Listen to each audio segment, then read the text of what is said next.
I'm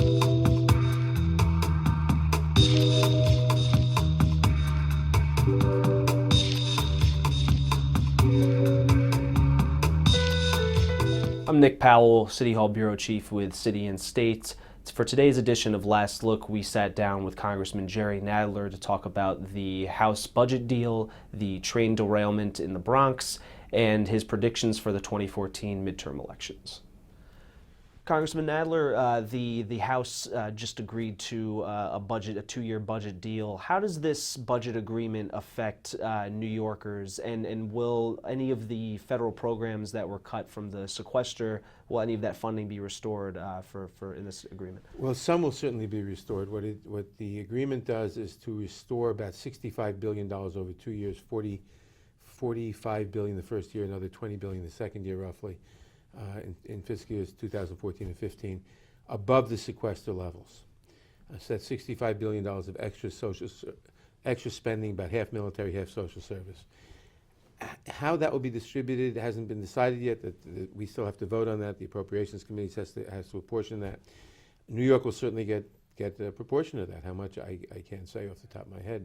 But $65 billion is not nearly enough, but it's $65 billion more than we had before the deal was reached. Now, you represent a district where there were certain areas that were very hit very hard by Superstorm Sandy. The money, I guess, has slowly been starting to trickle in. Are you satisfied with the amount of money that's coming in so far? I think the administration, the Obama administration, has done a good job of getting the funds distributed. And yes, I'm satisfied basically with the amount coming in. How they've been used, et cetera, there have been some problems, but basically we've done okay on that. Now, you're also a member of the House Transportation Committee, and obviously in New York City we had a tragedy a couple of weeks ago when a Metro North train derailed. Is it your view that the safety standards are up to snuff in Metro North and the MTA as a whole? The MTA as a whole, yes. Metro North, no. It's clear that the safety standards that have been enforced on the Long Island Railroad, for example, have not been enforced properly on the Metro North. That's why we have the federal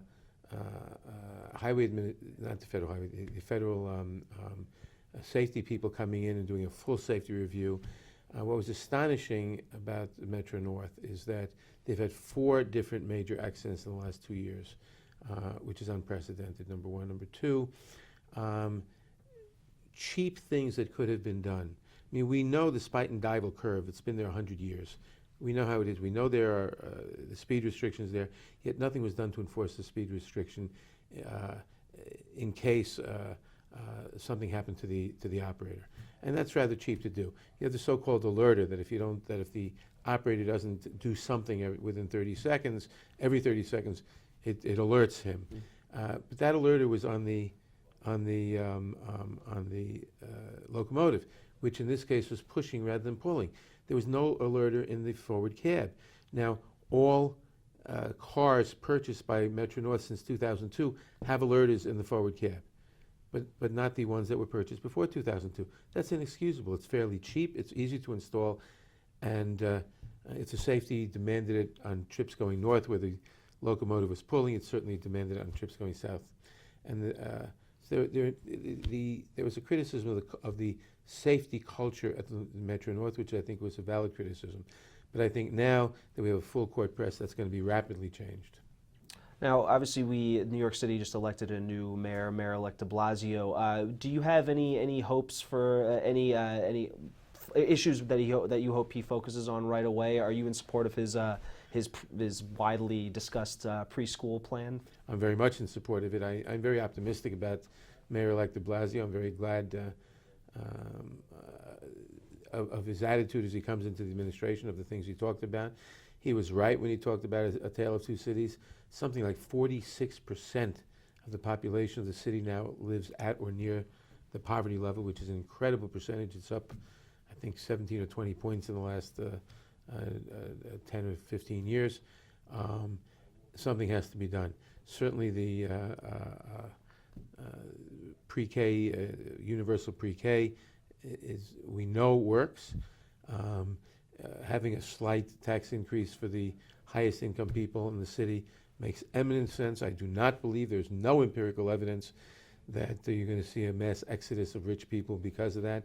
Quite the contrary, all the experience with jurisdictions like New Jersey and other places which have increased taxes on the upper income, you don't see that. That's a figment of conservative imaginations.